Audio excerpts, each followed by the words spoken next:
ആണോ ഞാൻ പറയുന്നത്?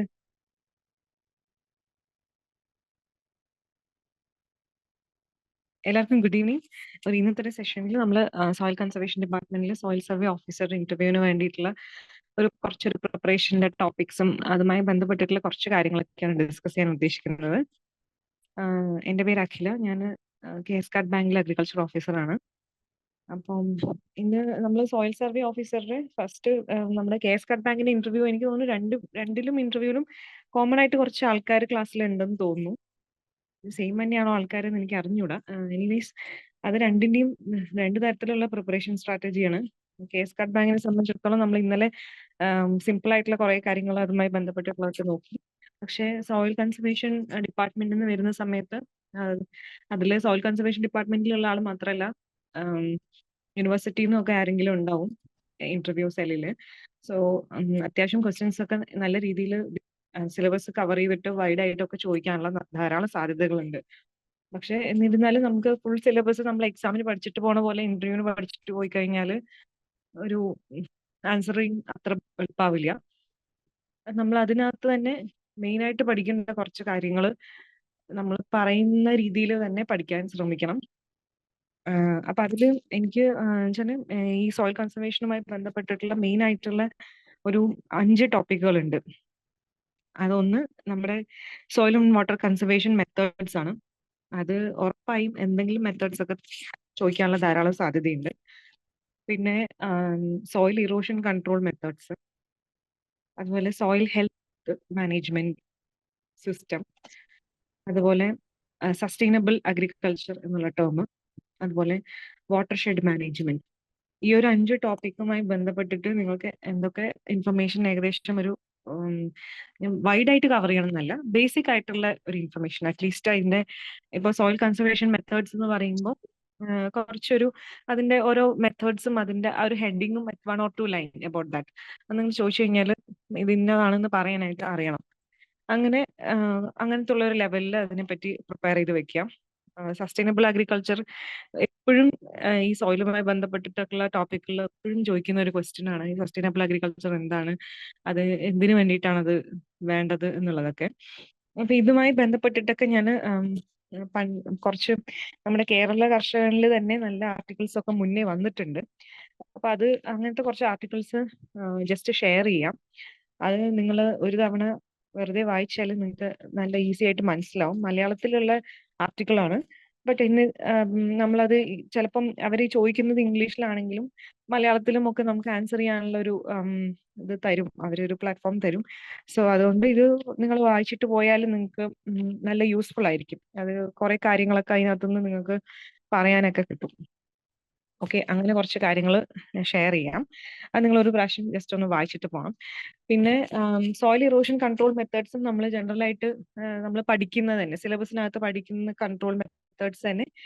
അത് നമ്മൾ ഒരു 1 or 2 ലൈൻ അതിനെപ്പറ്റി എന്താണെന്നുള്ളതും കൂടെ വൃത്തിയിൽ പഠിച്ചിട്ട് പോവാം. പിന്നെ ഇപ്പൊ റീസെന്റ് സിനേറിയോ വെച്ചിട്ട് തീർച്ചയായിട്ടും വയനാടിന്റെ പ്രശ്നവും അതുമായി ബന്ധപ്പെട്ട് കാർഷിക മേഖലയെ അത് എങ്ങനെ ബാധിച്ചു എന്നുള്ളതും എന്തുകൊണ്ടായിരിക്കും അങ്ങനെ ഒരു ഉരുൾപൊട്ടൽ എന്നുള്ളൊരു സ്ഥിതി വന്നത് എന്നുള്ളതൊക്കെ ചോദിക്കാനുള്ള സാധ്യതയുണ്ട്.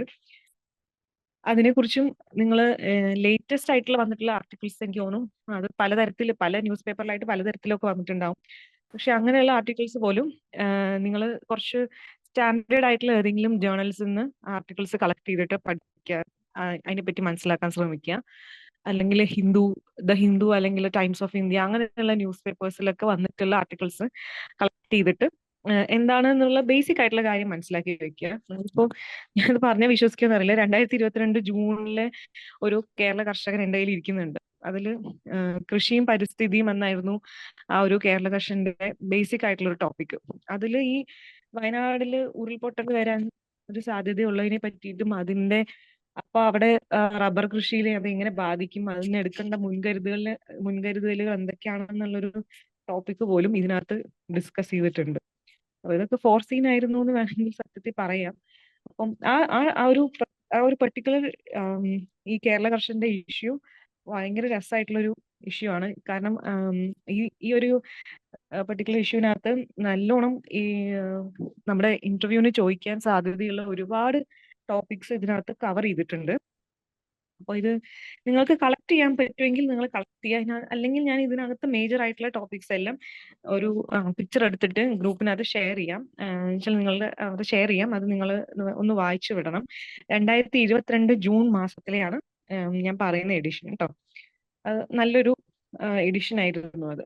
അത് നിങ്ങൾക്ക് നല്ല യൂസ്ഫുൾ ആയിരിക്കും. പിന്നെ ഡെഫിനറ്റ്ലി നമ്മൾ ഏത് ഡിപ്പാർട്ട്മെന്റിലാണോ ഇന്റർവ്യൂ അറ്റൻഡ് ചെയ്യാൻ പോകുന്നത് തീർച്ചയായിട്ടും ആ ഡിപ്പാർട്ട്മെന്റിന് ഒരു വെബ്സൈറ്റ് ഉണ്ടാവും. ആ വെബ്സൈറ്റ് അരിച്ചു പെറുക്കി നോക്കണം.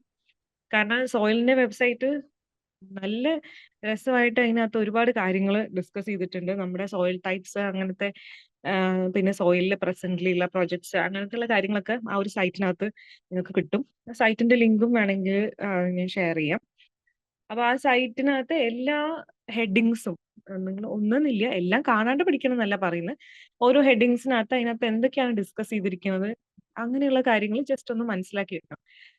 സോയിൽ ടൈപ്സ് ആണെങ്കിൽ പോലും നിങ്ങളോട് ചോദിക്കുക. അപ്പൊ എല്ലാ സോയിൽ ടൈപ്സ് ഒന്നും ചോദിക്കില്ല. നിങ്ങളിപ്പോ ഏത് ജില്ലയിൽ നിന്നാണ് വരുന്നത് പറയുകയാണെങ്കിൽ മോസ്റ്റ് പ്രോബബിളി ആ ജില്ലയുടെ പ്രത്യേകതയും ആ ജില്ലയിലുള്ള സോയിൽ ടൈപ്പ്, അവിടുത്തെ കൃഷി രീതി, ആ സോയിലിന് അനുയോജ്യമായിട്ടുള്ള കൃഷി രീതി എന്തായിരുന്നു, അല്ലെങ്കിൽ ആ സോയിലിന് അനുയോജ്യമായിട്ടുള്ള എന്തെങ്കിലും സോയിൽ കൺസർവേഷൻ മെത്തേഡോ അല്ലെങ്കിൽ പ്രത്യേകമായിട്ടുള്ള എന്തെങ്കിലും കാർഷിക രീതിയോ അങ്ങനെ എന്തെങ്കിലും ഉണ്ടോ, അങ്ങനെയുള്ള കാര്യങ്ങളെ പറ്റിയൊക്കെ കുറച്ചൊന്ന് മനസ്സിലാക്കി വെക്കണം. ആ ഭാഗത്ത് നിന്ന് തീർച്ചയായിട്ടും ക്വസ്റ്റ്യൻസ് ഉണ്ടാവും. പിന്നെ ഈ ഒരു സിറ്റുവേഷനിൽ കേരളത്തിന്റെ പ്രൊജക്ട്സ് ഇതിനകത്ത് റൺ ചെയ്യുന്നതൊക്കെ നമ്മൾ കുറച്ച് കേരളത്തിന്റെയും കേന്ദ്രത്തിന്റെയും രണ്ടും ചെറിയ ഇമ്പോർട്ടന്റ് ആയിട്ടുള്ള പ്രൊജക്ട്സ് ഒക്കെ റൺ ചെയ്യുന്നത് നമ്മൾ മനസ്സിലാക്കി വെക്കണം. അപ്പൊ അതില് നമ്മുടെ ഹരിത കേരളം മിഷൻ അതുപോലെ തന്നെ റീബിൽഡ് കേരള ഈ രണ്ട് പ്രൊജക്ട്സിന്റെയും വെബ്സൈറ്റുകളുണ്ട്. ജസ്റ്റ് ഇതെന്താണ് അവിടെ നടക്കുന്നത് എന്നുള്ളത് നിങ്ങളൊന്ന് മനസ്സിലാക്കി വെക്കണം. ഇതെല്ലാം എൻവയോൺമെന്റൽ ആൻഡ് സോയിൽ കൺസർവേഷൻ ഒക്കെ ബന്ധപ്പെട്ടിട്ടുള്ള ഒരുപാട് കാര്യങ്ങൾ ഇഷ്യൂസ് അതിനകത്ത് ചർച്ച ചെയ്യുന്നുണ്ട്. സോ അതുകൊണ്ട് rebuild Kerala and Haritha Kerala mission ഇത് രണ്ടിന്റെയും സൈറ്റുകൾ നിങ്ങളൊന്ന് ചെക്ക് ചെയ്യണം.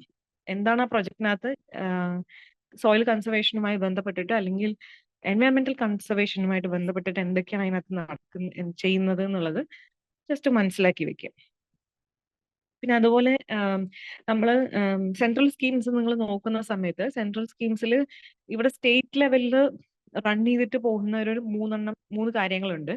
അതിൽ നബാർഡ് ഫണ്ട് ചെയ്യുന്ന 2 പ്രൊജക്ടുകളുണ്ട്. റൂറൽ ഇൻഫ്രാസ്ട്രക്ചർ ഡെവലപ്മെന്റ് ഫണ്ട് എന്ന് പറഞ്ഞിട്ട് RIDF എന്ന് പറഞ്ഞിട്ടൊരു നബാർഡിന്റെ പ്രോജക്റ്റ്, അതുപോലെ തന്നെ നബാർഡ് ഇൻഫ്രാസ്ട്രക്ചർ ഡെവലപ്മെന്റ് അസിസ്റ്റൻസ് എന്ന് പറഞ്ഞിട്ട് 2 പ്രോജക്റ്റുകൾ. ഇത് രണ്ടും എന്താണ് അതിൽ ആ പ്രോജക്റ്റിൽ ചെയ്യുന്നത് എന്ന് മാത്രം മനസ്സിലാക്കി വെക്കുക. അതുപോലെ തന്നെ വളരെ കോമൺ ആയിട്ട് നിങ്ങൾ കേട്ടിട്ടുണ്ടാവും ഈ പ്രധാനമന്ത്രി കൃഷി സിഞ്ചായി യോജന എന്ന് പറയുന്നത്.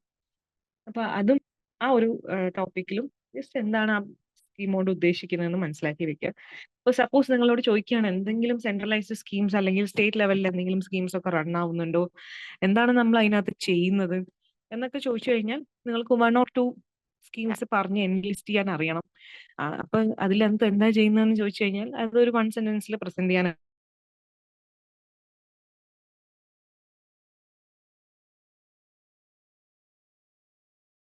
പഠിക്കണം. നെക്സ്റ്റ് ചിലപ്പം ഇത് സോയിലുമായി ബന്ധപ്പെട്ടിട്ടുള്ള നമുക്ക് കുറെ ഇൻസ്റ്റിറ്റ്യൂഷൻസ് ഉണ്ട്. Institute four watershed development and management Chadayamangalam, അതുപോലെ തന്നെ സോയിൽ മ്യൂസിയം, പിന്നെ സോയിൽ ടെസ്റ്റിംഗ് ലാബ്സ്, ഇത് അതുപോലെ ഹൈടെക് സോയിൽ അനലിറ്റിക് ലാബ്, അങ്ങനത്തെ കുറച്ച് കാര്യങ്ങളൊക്കെ ഇതൊക്കെ എവിടെയാണ് സിറ്റുവേറ്റ് ചെയ്തിരിക്കുന്നത് എന്നുള്ളതൊക്കെ നമ്മുടെ റീജിയൺ ആണെങ്കിൽ ഒരു പക്ഷേ നിങ്ങളുടെ റീജിയണിൽ ഇങ്ങനെ ഒരു സാധനം ഉണ്ടല്ലോ, ഇങ്ങനെ ഒരു സോയിലുമായി ബന്ധപ്പെട്ട് എന്ത് ഇൻസ്റ്റിറ്റ്യൂട്ട് ആണ് ഉള്ളത് എന്നുള്ളത് ചിലപ്പം ഇപ്പൊ ട്രിവാൻഡ്രം റീജിയൺ ആണെങ്കിൽ അവിടെ ഉള്ള central soil testing laboratory, so അങ്ങനെയുള്ള കാര്യങ്ങൾ ചിലപ്പം നിങ്ങൾ ഏത് റീജിയൺ ആണോ പറയുന്നത് ചിലപ്പോൾ അതുമായി ബന്ധപ്പെട്ട് അവിടെ എന്തെങ്കിലും ഉണ്ടെങ്കിൽ അങ്ങനെ ഒരു സാധനം എന്താ ഉള്ളത് എന്നുള്ള രീതിയിൽ ചോദിക്കാനുള്ള സാധ്യതയുണ്ട്. പിന്നെ ഇതുമായി ബന്ധപ്പെട്ട് കവർ ചെയ്യേണ്ട ഒരു ടോപ്പിക് എന്ന് പറയുന്നത് കാർബൺ ഫുട് പ്രിന്റും അതുപോലെ നെറ്റ് സീറോ കാർബൺ ഇമിഷൻ, ഇത് രണ്ടിനെയും പറ്റി ഒരു ജനറൽ ഔട്ട്ലുക്ക്, എന്താണ് അത് രണ്ടും കൊണ്ട് ഉദ്ദേശിക്കുന്നത്, അതിന്റെ ഒരു ഇമ്പോർട്ടൻസ് എന്തൊക്കെയാണ് എന്നുള്ളതിനെ പറ്റി മനസ്സിലാക്കി വെക്കുക. പിന്നെ അപ്പൊ അതുപോലെ തന്നെ ഫാമേഴ്സ് ഇൻഫർമേഷൻ കൊടുക്കാൻ വേണ്ടിയിട്ട് നമ്മുടെ ഇപ്പൊ ഫാം ഇൻഫർമേഷൻ ബ്യൂറോന്റെ ആണെങ്കിലും മറ്റ് ഒരുപാട് ആപ്ലിക്കേഷൻസ് ഒക്കെ അവൈലബിൾ ആണ്. അതുപോലെ തന്നെ സോയിലിന് ഒരു ആപ്ലിക്കേഷൻ ആയിട്ട് ഉണ്ട്. അത് ഏതാണ് ആപ്ലിക്കേഷൻ എന്ന് ആർക്കെങ്കിലും അറിയോ?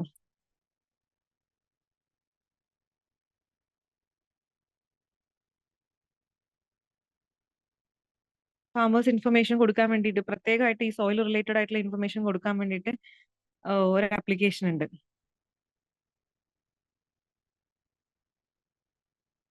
അപ്പോ അത് ആർക്കെങ്കിലും എന്തെങ്കിലും കേട്ടിട്ടുണ്ടോ അങ്ങനെ?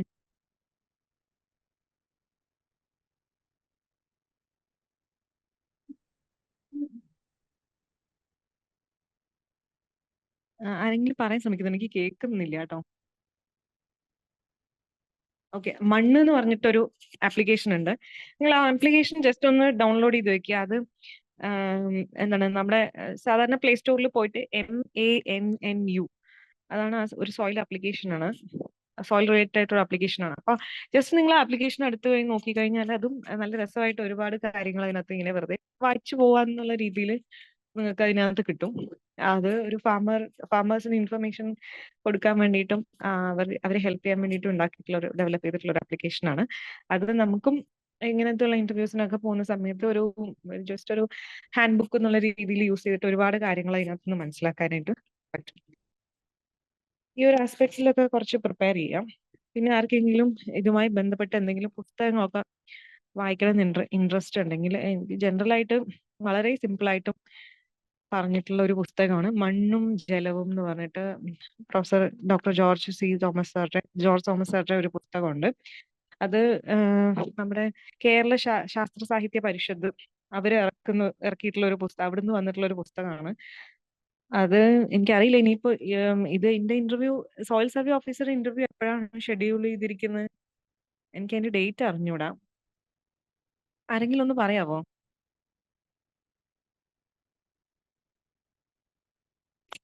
Soil survey officer interview schedule ചെയ്തിട്ടുണ്ടോ?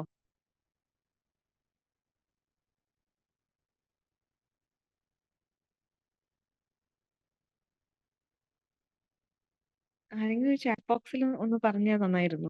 ഷെഡ്യൂൾ ചെയ്തിട്ടില്ലെങ്കിൽ ഇല്ല എന്നൊന്ന് പറയാമോ? ഷെഡ്യൂൾ ചെയ്തിട്ടില്ല, ഓക്കെ ഓക്കെ. അപ്പൊ നിങ്ങൾക്ക് സമയമുണ്ട്. അപ്പം ഞാൻ ഈ ബുക്കിന്റെ ജസ്റ്റ് ഒരു അതിന്റെ പേരും അതും കുറച്ച് ഡീറ്റെയിൽ ഒക്കെ നിങ്ങളുടെ അടുത്ത് ഷെയർ ചെയ്യാനായിട്ടുള്ളത് ഞാൻ കൊടുക്കാം അവരുടെ അടുത്ത്. അപ്പൊ നിങ്ങൾക്ക് ഷെയർ ചെയ്ത് തരും. നല്ലൊരു പുസ്തകമാണ്. അതിനകത്ത് മലയാളത്തിലാണ് പുസ്തകം ഉള്ളത്. പക്ഷെ എന്നാൽ പോലും നിങ്ങൾ മലയാളത്തിൽ വായിക്കുമ്പോഴും അത് നല്ല രസമായിട്ട് അതിനകത്ത് ഈ ഒരു സോയിൽ കൺസർവേഷൻ മെത്തേഡ്സ് ഒക്കെ കുറച്ചുകൂടെ നമുക്ക് നല്ല രീതിയിൽ ഒരാൾക്ക് ചോദ്യം ചോദിച്ചു കഴിഞ്ഞാൽ നമുക്ക് ഉത്തരം പറയത്തക്ക രീതിയിൽ നമ്മളുടെ കേരളത്തിലെ സാഹചര്യങ്ങളൊക്കെ ആയിട്ട് ആഹ് അതിന്റെ ഒരു ബേസിസിൽ ഡിസ്കസ് ചെയ്തിട്ടുള്ള ഒരു പുസ്തകമാണ്. അപ്പൊ അത് ഒരു ഇന്റർവ്യൂ എന്നുള്ള രീതിയിൽ നിങ്ങൾ സോയിലുമായി ബന്ധപ്പെട്ടിട്ടുള്ള എന്ത് ഇന്റർവ്യൂ ആണെങ്കിലും ശരി, സോയിൽ കൺസർവേഷൻ ഡിപ്പാർട്ട്മെന്റിൽ നിന്ന് വരുന്ന ഏത് എക്സാം ആണെങ്കിലും ഏത് ഇന്റർവ്യൂ ആണെങ്കിലും ഈ ഒരു പുസ്തകം നിങ്ങളെ ഒരുപാട് ഹെൽപ്പ് ചെയ്യും. അത് അത്ര വലിയൊരു പുസ്തകമൊന്നുമല്ല, ചെറിയൊരു ബുക്കാണ്. നിങ്ങൾക്ക് ഈസി ആയിട്ട് വായിച്ചെടുക്കാൻ പറ്റും. എസ്പെഷ്യലി ഈ സോയിലുമായി ബന്ധപ്പെട്ട് ഹയർ സ്റ്റഡീസ് ഒക്കെ ചെയ്തവരാണെങ്കിൽ വളരെ ഈസി ആയിട്ട് നിങ്ങൾക്ക് മനസ്സിലാക്കാൻ പറ്റും ഇതിനകത്ത് കൊടുത്തിട്ടുള്ളതൊക്കെ. അപ്പോൾ പറ്റുമെങ്കിൽ ഈ പുസ്തകം ഒന്ന് എല്ലാവരും വാങ്ങിച്ച് കയ്യിൽ വെക്കുക.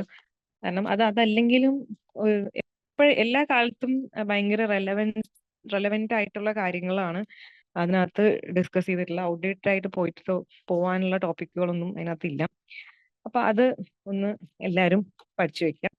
പിന്നെ നിങ്ങൾ ഈ വർഷത്തെ ഒരു ജനുവരി തൊട്ടുള്ള സെപ്റ്റംബർ വരെയുള്ള കേരള കർഷകൻ ഡെഫിനറ്റ്ലി, ഞാൻ അത് കഴിഞ്ഞ എക്സാം മറ്റേതിലും കേസ് കാർഡ് ബാങ്കിന്റെ പറഞ്ഞിരുന്നു, കേരള കർഷകൻ ഡെഫിനറ്റ്ലി ഒന്ന് നോക്കുക. പക്ഷെ മറ്റേതിൽ ഞാനൊരു 4 എഡിഷനാണ് നോക്കാൻ പറഞ്ഞെങ്കിൽ ഇതിൽ എന്തുകൊണ്ടാണ് കൂടുതൽ എഡിഷൻസ് ചെക്ക് ചെയ്യാൻ പറയുന്നത് പറഞ്ഞു കഴിഞ്ഞാൽ ഈ ഒരു വർഷം തുടങ്ങുമ്പോൾ തൊട്ടുള്ള എഡിഷൻസിൽ ഏതെങ്കിലും ഒന്നിൽ ഡെഫിനറ്റ്ലി സോയിൽ കൺസർവേഷൻ അല്ലെങ്കിൽ എൻവയോൺമെന്റൽ കൺസർവേഷൻ ഒക്കെ ആയിട്ട് ബന്ധപ്പെട്ടിട്ട് എന്തെങ്കിലുമൊക്കെ ടോപ്പിക്കുകൾ വന്നിട്ടുണ്ടാവണം. അപ്പൊ അതിന്റെ ഫാം ഇൻഫർമേഷൻ ബ്യൂറോയിൽ ഇതിന്റെ ഈ ജേർണൽ അവൈലബിൾ ആണ്, കേരള കർഷകന്റെ. അല്ലെങ്കിൽ ആർക്കെങ്കിലും അത് ഹാർഡ് കോപ്പി എവിടെന്നെങ്കിലും അവൈലബിൾ ആയിട്ടുണ്ടെങ്കിൽ നിങ്ങൾക്ക് അതും നോക്കാം. പിന്നെ ഇത് കേരള കർഷകൻ ആസ് സച്ച് അത് ഇങ്ങനെ നമുക്ക് സബ്സ്ക്രൈബ് ചെയ്യാൻ അത്ര വലിയ എമൗണ്ട് ഒന്നും ഇല്ല, ആകെ 10 റുപ്പീസ് അങ്ങനെ എന്തോ ഉള്ളൂ. 15 വർഷത്തേക്കൊക്കെ 1000 ആണ് ആകെ അതിന്റെ സബ്സ്ക്രിപ്ഷൻ ചാർജ് ഉള്ളത്. നിങ്ങൾ ഈ ഒരു ഡിപ്പാർട്ട്മെന്റുമായി ബന്ധപ്പെട്ട് ഈ മീൻസ് ഒരു അഗ്രികൾച്ചർ ഡിപ്പാർട്ട്മെന്റുമായി ബന്ധപ്പെട്ട് നിൽക്കുന്നവരാണെങ്കിൽ ഡെഫിനറ്റ്ലി ഇത് സബ്സ്ക്രൈബ് ചെയ്യുന്നത് കൊണ്ട് തെറ്റൊന്നുമില്ല. അത് എന്നും അതിങ്ങനെ വായിച്ചു പോകുന്നതൊക്കെ നല്ലതായിരിക്കും. ഇപ്പൊ എന്തൊക്കെയാണ് നടന്നുകൊണ്ടിരിക്കുന്നതെന്നൊക്കെ നമുക്കൊരു ഇൻഫർമേഷൻ കിട്ടാൻ വേണ്ടി എപ്പോഴും വായിച്ചു പോകുന്നത് നല്ലതായിരിക്കും. അതും നിങ്ങൾ മാക്സിമം ഇങ്ങനെ പ്രിപ്പറേഷൻ സ്റ്റേജിൽ നിൽക്കുന്ന ആളുകളാണെങ്കിൽ അതൊക്കെ സബ്സ്ക്രൈബ് ചെയ്ത് അത് എന്താണ് എന്നൊക്കെ ഒന്ന് മറിച്ച് നോക്കുക വരുന്ന സമയത്ത്. അപ്പോൾ ഇത്രയൊക്കെ കാര്യങ്ങളാണ് ശരിക്കും വൈഡ് ആയിട്ട് ഇതിനകത്ത് പ്രിപ്പയർ ചെയ്യാനുള്ളത്. ഞാൻ പറഞ്ഞതൊക്കെ ഒന്നുകൂടെ വേണമെങ്കിൽ പറയാം. മെയിൻ ആയിട്ട് പ്രിപ്പയർ ചെയ്യേണ്ട 5 ടോപ്പിക്കുകൾ എന്ന് പറയുന്നത് soil and water conservation methods, soil erosion control methods, soil health management, watershed management and sustainable agriculture. ഇത് 5ഉം സിലബസിന്റെ അകത്തുനിന്ന് തന്നെ ഉണ്ട് ഈ സാധനങ്ങളൊക്കെ. അപ്പൊ അത് ബേസിക് ആയിട്ട് അതൊക്കെ കവർ ചെയ്യാം. പിന്നെ കേരളത്തിന്റെ 2 ഇമ്പോർട്ടന്റ് ആയിട്ടുള്ള projects, rebuild Kerala and Haritha Kerala mission, ഇത് രണ്ടും ഡെഫിനറ്റ് ആയിട്ടും അതിനകത്ത് എന്തൊക്കെയാണെന്നുള്ളതൊന്ന് ഓടിച്ചു നോക്കാം. ഈ റീബിൽഡ് കേരളക്കകത്ത് തന്നെ ഈ net zero carbon emission project ഒക്കെ വരുന്നത്. അപ്പൊ അത് നെറ്റ് സീറോ കാർബൺ എമിഷൻ, അതുപോലെ കാർബൺ ഫുട് പ്രിന്റ്, ഇവയെല്ലാം ഈ ടോപ്പിക്കുകളൊക്കെ എന്താണെന്ന് മനസ്സിലാക്കി വെക്കുക.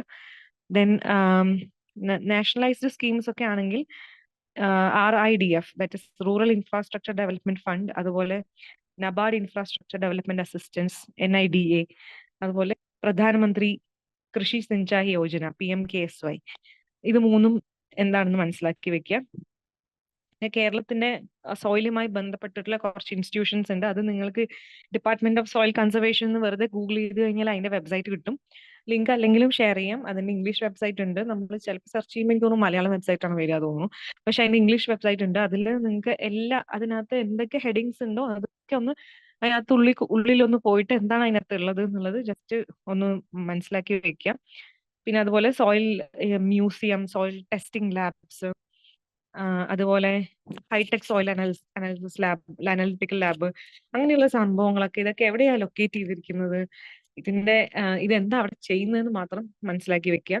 പിന്നെ സപ്പോസ് നിങ്ങൾക്ക് ഒരു സോയിൽ ആപ്ലിക്കേഷൻ ചോദിക്കുകയാണെങ്കിൽ മണ്ണ് എന്ന് പറയുന്ന ആപ്ലിക്കേഷൻ ഉണ്ട്. ആപ്ലിക്കേഷൻ ഡൗൺലോഡ് ചെയ്ത് വെക്കുക. അതിനകത്തുള്ള ഇൻഫർമേഷൻ ഒക്കെ വെറുതെ ചുമ്മാ ഒന്ന് ഓടിച്ചു നോക്കുക എന്താണ് ഇതിനകത്തൊക്കെ ഉള്ളത് എന്നുള്ളത്. അതിനകത്തും ഈ നമ്മൾ പഠിക്കാൻ പറഞ്ഞിട്ടുള്ള കാര്യങ്ങളിൽ കുറെ ടോപ്പിക്കുകളൊക്കെ അതിനകത്തുണ്ട്. അപ്പൊ അതും നിങ്ങൾക്ക് ഭയങ്കര യൂസ്ഫുൾ ആയിരിക്കും. പിന്നെ ഈ ചില പർട്ടിക്കുലർ ടേമുകളൊക്കെ ഉണ്ട്. അതുപോലെ for example rain shadow areas in Kerala, അങ്ങനത്തെ ടേമുകളൊക്കെ നിങ്ങൾക്ക് ചിലപ്പോൾ നമ്മൾ പഠിക്കുന്ന സമയത്ത് വരും. അങ്ങനെയുള്ളതൊക്കെ ചിലപ്പോൾ പിക്ക് ചെയ്ത് ചോദിക്കാൻ സാധ്യതയുണ്ട്. ഏതൊക്കെയാണ് rain shadow areas in Kerala?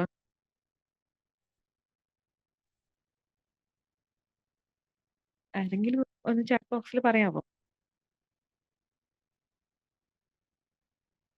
നമ്മൾ എക്സാമിനൊക്കെ പഠിക്കുമ്പോഴും പഠിക്കുന്നതല്ലേ ഇത്? വളരെ കോമൺ ആയിട്ട് എപ്പോഴും പറയുന്ന ഒരു ഏരിയ ഉണ്ട്, റെയിൻ ഷാഡോ റീജിയൻ.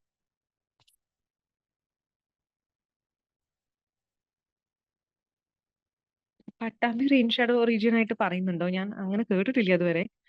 ഉം, അത് എവിടെയാണ് അങ്ങനെ? അതെങ്ങനെയാ? നിങ്ങൾക്ക് POPയിലോ അങ്ങനെ എവിടെയെങ്കിലും പറയുന്നുണ്ടോ?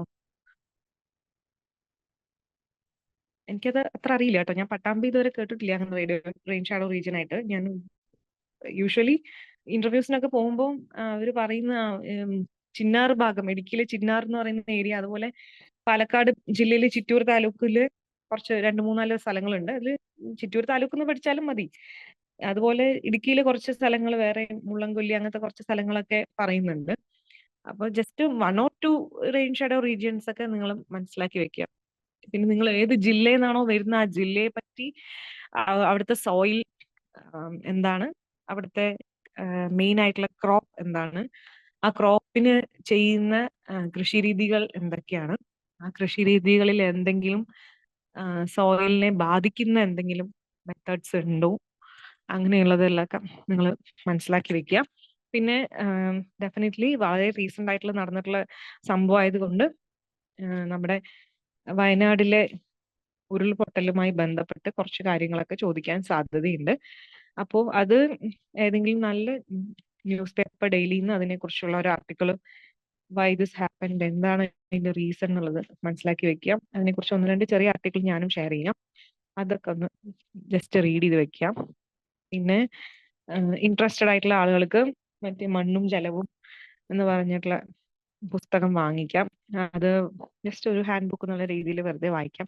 ഇത് ഇത്രയും കേട്ടിട്ട് നിങ്ങൾ പേടിക്കൊന്നും വേണ്ട. ഇത് എല്ലാ കാര്യങ്ങളിലും തിരിച്ചും മറിച്ചും ഒരേ കാര്യമൊക്കെ തന്നെയായിരിക്കും പറഞ്ഞിട്ട് പോകുന്നുണ്ടാവും. അപ്പൊ ഞാൻ പറഞ്ഞു, നിങ്ങൾ സൈറ്റ് എടുത്താലും അല്ലെങ്കിൽ ഈ മണ്ണും ജലവും എന്നുള്ള പുസ്തകം എടുത്താലും മണ്ണ് എന്ന് പറഞ്ഞ ആപ്പ് എടുത്താലും ഇതിലൊക്കെ കോമൺ ആയിട്ടുള്ള കുറെ കാര്യങ്ങൾ, സോയിലുമായി ബന്ധപ്പെട്ടിട്ടുള്ള ഒരേ കാര്യങ്ങൾ തന്നെയായിരിക്കും പറഞ്ഞിട്ടുണ്ടാവും. അതുകൊണ്ട് ഇത്രയും സാധനങ്ങൾ പഠിച്ചിട്ട് പോകണമെന്ന് പറഞ്ഞിട്ട് അങ്ങനെ നിങ്ങൾ പേടിക്കൊന്നും വേണ്ട.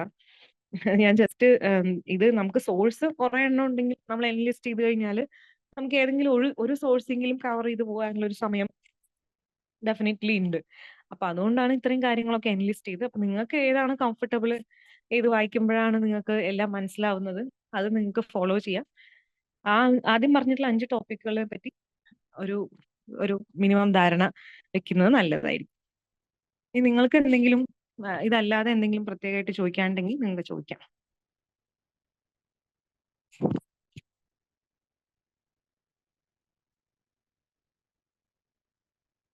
എന്തെങ്കിലും എന്തെങ്കിലും ഇൻഫർമേഷൻ നിങ്ങൾക്ക് ആവശ്യമുണ്ട്, അല്ലെങ്കിൽ ഇന്ന സാധനത്തിന് മായി ബന്ധപ്പെട്ട എന്തെങ്കിലും ആർട്ടിക്കിൾ ആവശ്യമുണ്ട് എന്നുള്ളതൊക്കെ എന്തെങ്കിലും ഉണ്ടെങ്കിൽ നിങ്ങൾക്ക് ചോദിക്കാം. നമുക്ക് നമ്മുടേതായ രീതിയിൽ എല്ലാം എല്ലാം കണ്ടുപിടിച്ച് നമുക്കൊരു ധാരണ ഉണ്ടാക്കിയിട്ട് പോകാം ഇന്റർവ്യൂവിന്. അങ്ങനെ എന്തെങ്കിലും നിങ്ങൾക്ക് ചോദിക്കാനുണ്ടോ?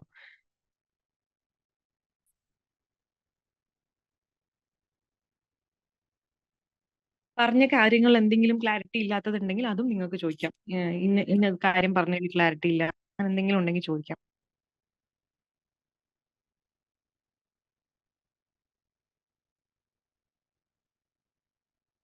പറഞ്ഞ കാര്യങ്ങളൊക്കെ നിങ്ങൾ ഏകദേശം നോട്ട് ചെയ്തിട്ടുണ്ടാവും ഞാൻ വിചാരിക്കുന്നു. പിന്നെ ഞാൻ ഷെയർ ചെയ്യാന്ന് പറഞ്ഞ കാര്യങ്ങളെല്ലാതും ഞാൻ ഇന്ന് ഇന്ന് തന്നെ ഷെയർ ചെയ്യാം. അപ്പൊ നിങ്ങൾക്ക് അത് അവര് തരും എന്തൊക്കെയാണെന്നുള്ളത്. അപ്പൊ അതെല്ലാം നിങ്ങൾ നന്നായിട്ടൊന്ന് മനസ്സിലാക്കിയിട്ട് പോകാം. മറ്റെന്തെങ്കിലും ഉണ്ടോ?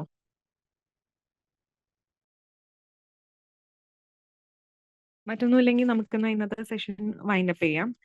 മറ്റെന്തെങ്കിലും നിങ്ങൾക്ക് ചോദിക്കാനൊക്കെ ഉണ്ടെങ്കിൽ നിങ്ങൾക്ക് എന്റെ കോണ്ടാക്ട് ചോദിക്കാം. അതുമായി ബന്ധപ്പെട്ടുള്ള കാര്യങ്ങൾ ഷെയർ ചെയ്യാൻ എപ്പോഴും റെഡി ആയിരിക്കും. അപ്പോൾ എല്ലാവർക്കും ഓൾ ദി ബെസ്റ്റ്. എന്തെങ്കിലും എന്തെങ്കിലും നിങ്ങൾ ചാറ്റ് ബോക്സിൽ ചോദിക്കണമെങ്കിൽ ചോദിച്ചോളൂ കേട്ടോ. നമുക്ക് കുറച്ചുകൂടെ ടൈം അവൈലബിൾ ആണ്. ഓക്കെ, മറ്റൊന്നും ഇല്ല എന്നുണ്ടെങ്കിൽ നമുക്കെന്നാ ഇന്നത്തെ സെഷൻ വൈൻഡപ്പ് ചെയ്യാം. Thank you.